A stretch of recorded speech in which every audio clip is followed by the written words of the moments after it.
ज्योतिष और खगोल विज्ञान। आधुनिक खगोल विज्ञान का जन्म।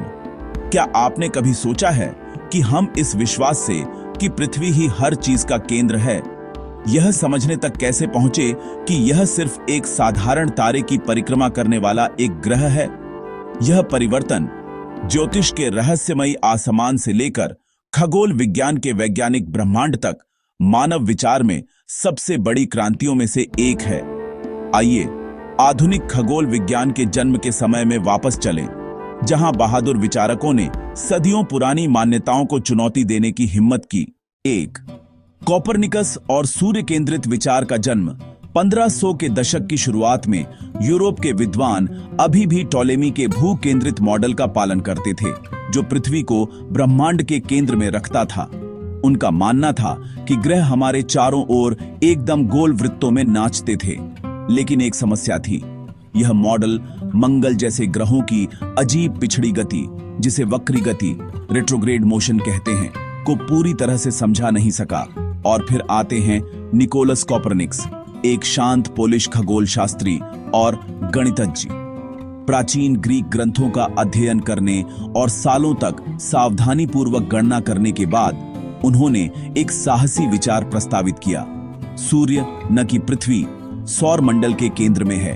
उनका मॉडल, जिसे सूर्य केंद्रित मॉडल हीलियोसेंट्रिक मॉडल के रूप में जाना जाता है, ने पृथ्वी और अन्य ग्रहों को सूर्य की परिक्रमा करते हुए गोलाकार पथों में रखा।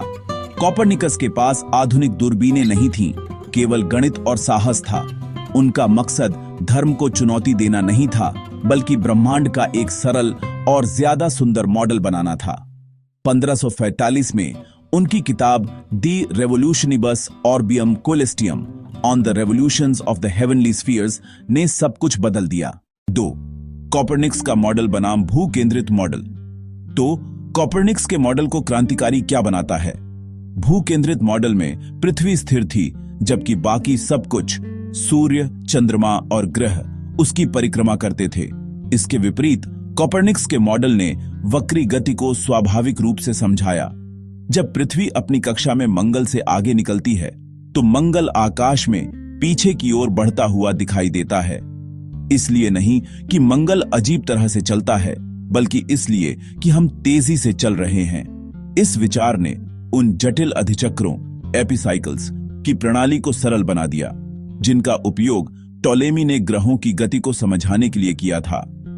हालांकि कोपरनिकस ने अभी भी गोलाकार कक्षाओं का उपयोग किया, जिन्हें बाद में केपलर के दीर्घवृत्तों एलिप्सिस द्वारा ठीक किया गया।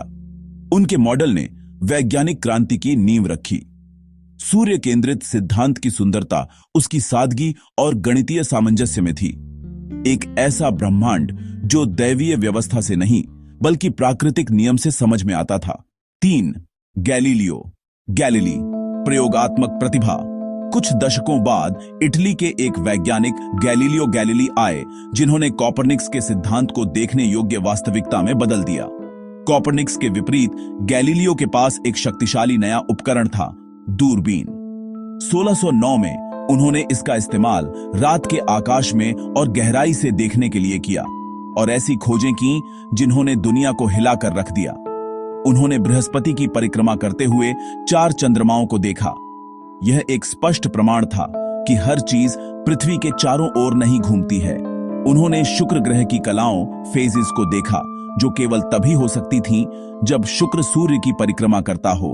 उन्होंने चंद्रमा पर पहाड़ और गड्ढे और आकाशगंगा में अनगिनत तारे देखे, जिससे यह साबित हुआ कि आकाश पूर्ण गोले नहीं थे, जैसा कि अरस्तु ने सिखाया था।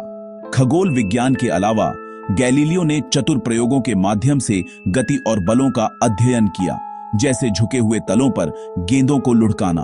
उन्होंने दिखाया कि वस्तुएं अपने वजन की परवाह किए बिना एक ही दर से गिरती हैं, और यह कि जड़ता इनर्सिया वस्तुओं को तब तक गति में रखती है जब तक कि उन पर कोई दूसरा बल न लगे।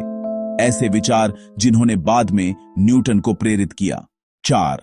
गैलीलियो और कोपरनिकस के मॉडल की जीत।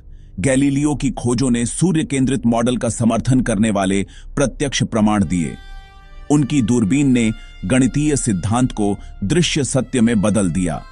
जब उन्होंने 1632 में dialogue concerning the two chief world systems प्रकाशित की तो उन्होंने पुराने भू केंद्रित दृष्टिकोण के खिलाफ साहसपूर्वक कॉपरनिकस का बचाव किया। हालांकि चर्च ने उनके विचारों की निंदा की, लेकिन विज्ञान का रुख बदल चुका था। अब सबूत अकाट्य थे। सूर्य न कि पृथ्वी सौर मंडल पर शासन करता था। गैलीलियो के साहस और प्रयोगों ने दर्शन और विज्ञान के बीच अंतिम पुल का काम किया, जिससे खगोल विज्ञान अवलोकन, तर्क और प्रमाण पर आधारित एक अनुशासन में बदल गया। ज्योतिष की रहस्यमयी व्याख्याओं से लेकर खगोल विज्ञान के सटीक अवलोकनों तक ब्रह्मांड के बारे में हमारी समझ कॉपरनिकस और गैलीलियो जैसे प्रतिभाशाली दिमागों के जरिए विकसित हुई।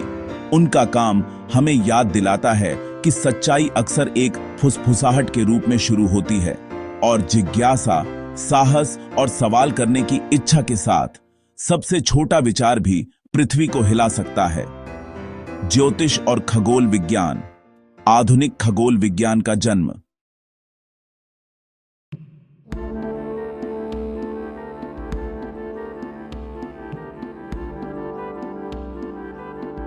क्या आपने कभी सोचा है कि हम इस विश्वास से कि पृथ्वी ही हर चीज का केंद्र है, यह समझने तक कैसे पहुंचे कि यह सिर्फ एक साधारण तारे की परिक्रमा करने वाला एक ग्रह है? यह परिवर्तन ज्योतिष के रहस्यमयी आसमान से लेकर खगोल विज्ञान के वैज्ञानिक ब्रह्मांड तक मानव विचार में सबसे बड़ी क्रांतियों में से एक है।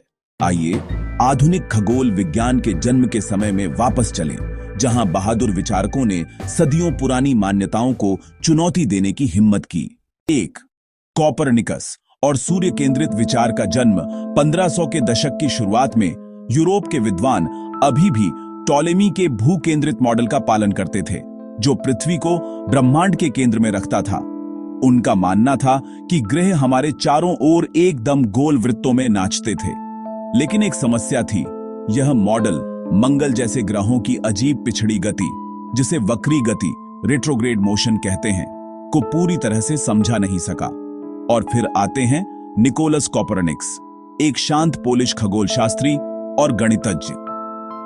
प्राचीन ग्रीक ग्रंथों का अध्ययन करने और सालों तक सावधानी पूर्वक गणना करने के बाद उन्होंने एक साहसी विचार प्रस्तावित किया।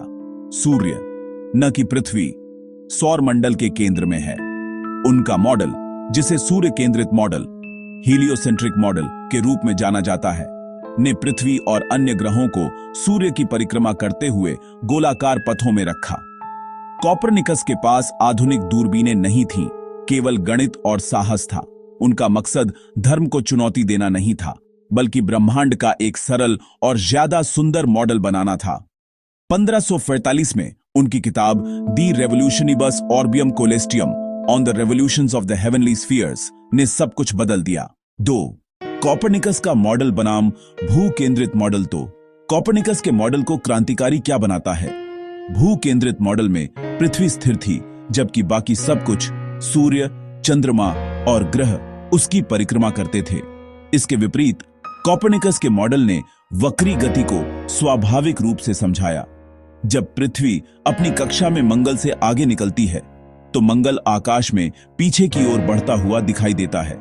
इसीलिए नहीं कि मंगल अजीब तरह से चलता है, बल्कि इसलिए कि हम तेजी से चल रहे हैं। इस विचार ने उन जटिल अधिचक्रों, एपिसाइकल्स की प्रणाली को सरल बना दिया, जिनका उपयोग टॉलेमी ने ग्रहों की गति को समझाने के लिए किया था।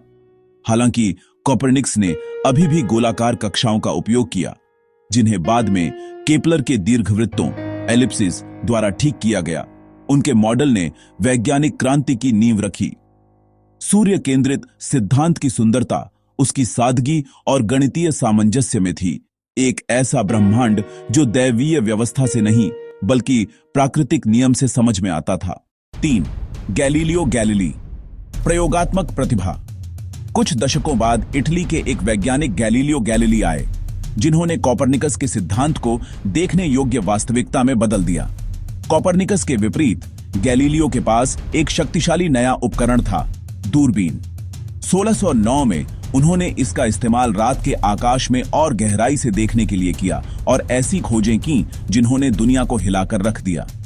उन्होंने बृहस्पति की परिक्रमा करते हुए 4 चंद्रमाओं को देखा, यह एक स्पष्ट प्रमाण था कि हर चीज पृथ्वी के चारों ओर नहीं घूमती है। उन्होंने शुक्र ग्रह की कलाओं, फेजेस को देखा, जो केवल तभी हो सकती थीं जब शुक्र सूर्य की परिक्रमा करता हो। उन्होंने चंद्रमा पर पहाड़ और गड्ढे और आकाशगंगा में अनगिनत तारे देखे, जिससे यह साबित हुआ कि आकाश पूर्ण गोले नहीं थे, जैसा कि अरस्तु ने सिखाया था। खगोल विज्ञान के अलावा गैलीलियो ने चतुर प्रयोगों के माध्यम से गति और बलों का अध्ययन किया, जैसे झुके हुए तलों पर गेंदों को लुढ़काना। उन्होंने दिखाया कि वस्तुएं अपने वजन की परवाह किए बिना एक ही दर से गिरती हैं, और यह कि जड़ता, इनर्सिया, वस्तुओं को तब तक गति में रखती है जब तक कि उन पर कोई दूसरा बल न लगे। ऐसे विचार जिन्होंने बाद में न्यूटन को प्रेरित किया। 4. गैलीलियो और कोपरनिकस के मॉडल की जीत। गैलीलियो की खोजों ने सूर्य केंद्रित मॉडल का समर्थन करने वाले प्रत्यक्ष प्रमाण दिए। उनकी दूरबीन ने गणितीय सिद्धांत को दृश्य सत्य में बदल दिया। जब उन्होंने 1632 में dialogue concerning the two chief world systems प्रकाशित की, तो उन्होंने पुराने भूकेंद्रित दृष्टिकोण के खिलाफ साहसपूर्वक कोपरनिकस का बचाव किया। हालांकि चर्च ने उनके विचारों की निंदा की, लेकिन विज्ञान का रुख बदल चुका था। अब सबूत अकाट्य थे। सूर्य, न कि पृथ्वी, सौर मंडल पर शासन करता था। गैलीलियो के साहस और प्रयोगों ने दर्शन और विज्ञान के बीच अंतिम पुल का काम किया, जिससे खगोल विज्ञान अवलोकन, तर्क और प्रमाण पर आधारित एक अनुशासन में बदल गया।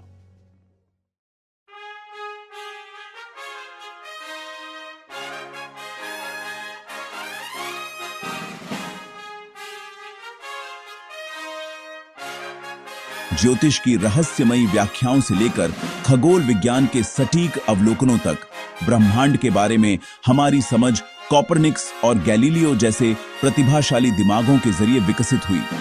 उनका काम हमें याद दिलाता है कि सच्चाई अक्सर एक फुसफुसाहट के रूप में शुरू होती है, और जिज्ञासा, साहस और सवाल करने की इच्छा के साथ सबसे छोटा विचार भी पृथ्वी को हिला सकता है।